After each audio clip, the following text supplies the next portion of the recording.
So, ayan guys, nagluluto po ako ng chicken adobo at hinaluan ko nga pala ng patatas yung aking adobo para medyo dumami yung ating adobo. So, ayan. And then, maglalagay ako dito ng boiled eggs dahil gusto kong matry yung chicken adobo na may itlog. O, diba?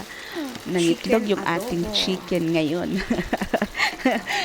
Pero alam ko yung nilalagay talaga dito is yung itlog ng pugo. Pero since wala naman tayong itlog ng pugo, magtiyaga na tayo sa itlog ng manok, o di ba? Huwag nating pahirapan ang ating sarili. Pagtiyagaan natin kung ano yung nandyan. Huwag nating stressin ng ating mga sarili, di ba? And then stir fried ako dito ng beans. So, ayan, yung ating beans, purnight lang natin yan sa butter, and then nag-add ako ng ground black pepper and a bit of salt. So, ayan, para na tayong kakain ngayon sa restaurant. O, diba? Look at that.